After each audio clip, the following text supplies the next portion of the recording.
ikintu bita writing ubu tugiye kugikurikirana. Ninjye muri writing man wa mbere ku isi no mu ijuru. Writing iki? Yes. Ibyo ndayitinga simbiza ariko ikintu nkora cyo kumenya ko byakoze. Ejo tinye umuntu ufite umwasista. Assista.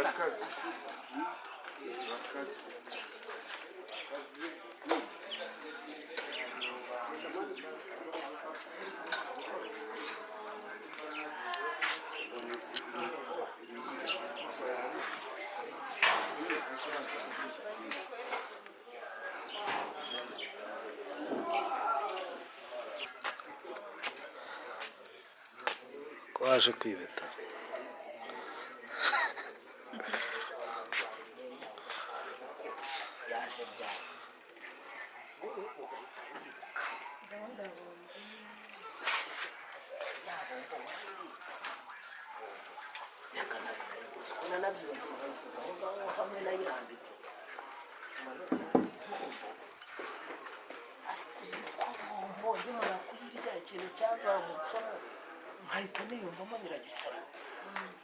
ubwo muri make nawe iyo wari kuyirya wari gutangira gusahura ibya hano abari kumbeshya kanari Ari kukubeshya. Umunsi ndabasanga. Ako n'ubundi ntabwo hakina kuko hano muri groupe harimo abantu n'abangaye. Ariko n'ubundi Yerekesha.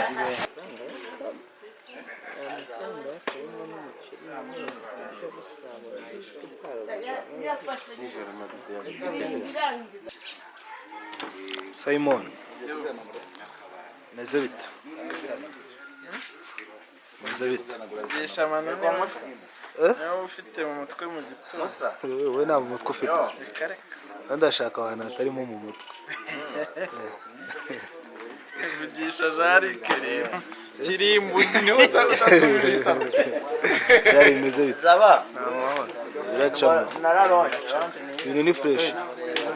Gira ikintu uzumbwirira amano hano ngaho. Mwegera umumbwirira.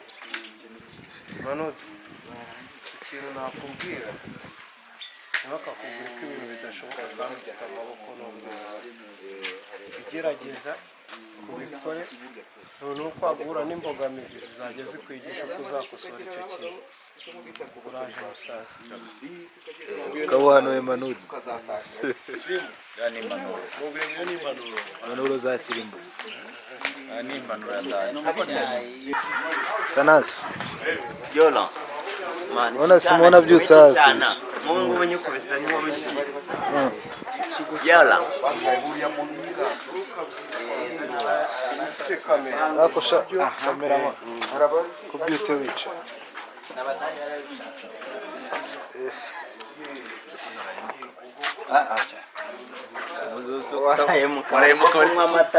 uko kunywa amata Mukabari habamo amata. akabari habamo amata Abantu bose baranzi. akabari kababishyuye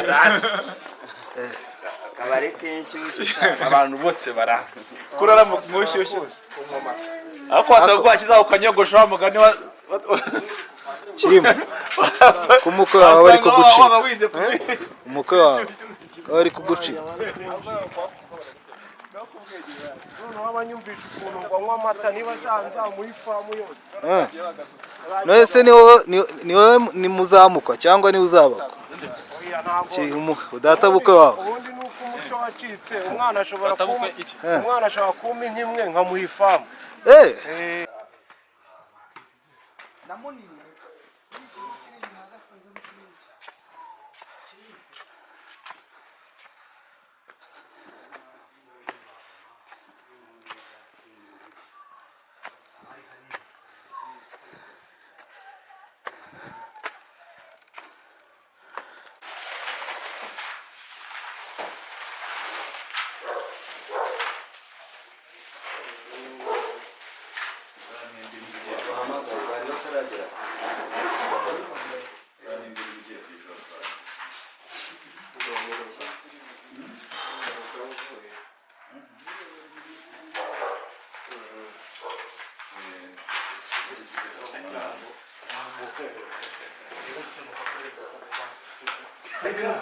ibintu murimo kugira mukabyita uburyo bubi bimwe mukabyita ko nyine indaya ari umuntu usanzwe ntabwo wenda iba wagiyeho ari umuntu keretse ari umuntu utereta nayo indaya ni sikazi uba ukeneye amafaranga nuzishyura nyine ibyo mwishyure nyine biri kuvuga ibyo ntabwo mwishyura mu gihe bamuha amafaranga menshi n'umuntu mwicara mwica uri kubyumva iyo ni imwe ikindi cya kabiri ni filime ntabwo ari reality ni wowe ubikora uko ubishaka ni iki kiri bugere ku bantu urumva ikibigera ku bantu niyanda yahamagaje umuntu ariyo yarangiza ati sohoka agatabaza ariko yanahamagaye n'umugore ku isiri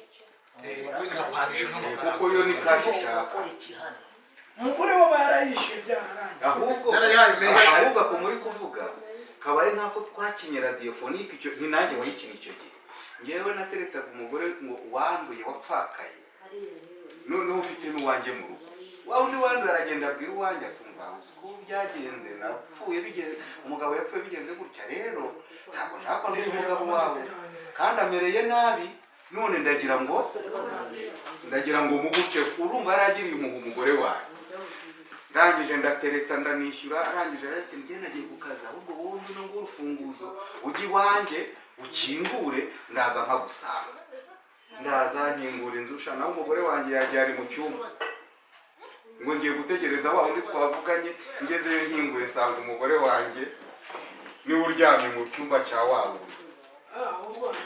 naguye igihumura mu bitaka syori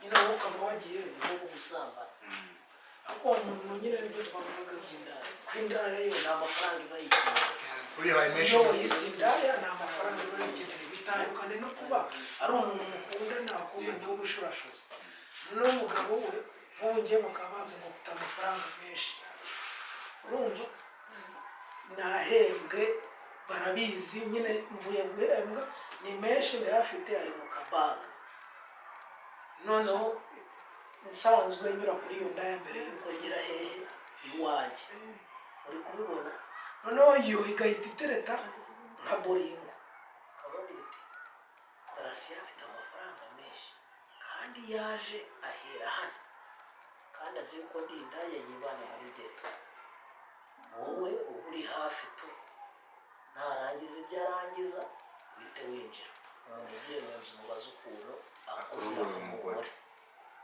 yanze bikunze amafaranga arayadusigira telefone turayimuha yitware ariko amafaranga turayarya warangiza ibyo urangiza ugiye gusohoka umuntu agahita kuvuga ati uravayo urajya he nk'ubu urimo uravayo urajya he batangira kurya inyuma umuntu azajya k'umugore namara kumukwa amushyira ahantu mwe mujye muza murongo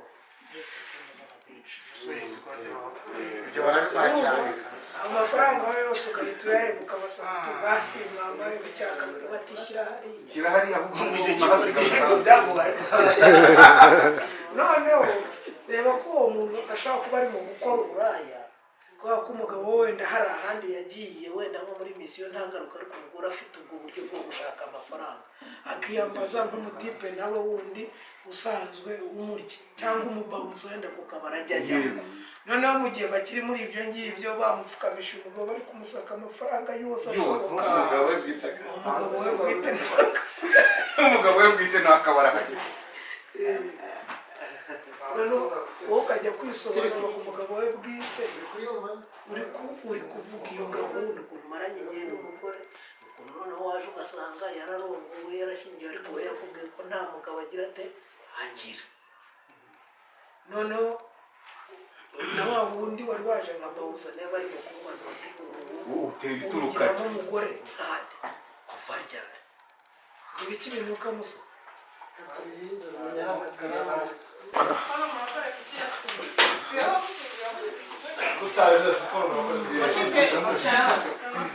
sinzamuhaye umutire ubaza ukinsindishije wajya n'ibintu nsubiriza kigasanga kimaye biyagara unisize ibyawe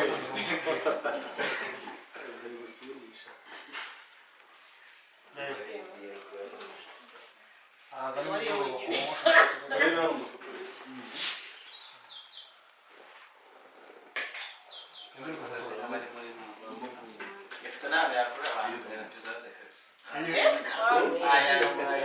nasubiye nk'umuntu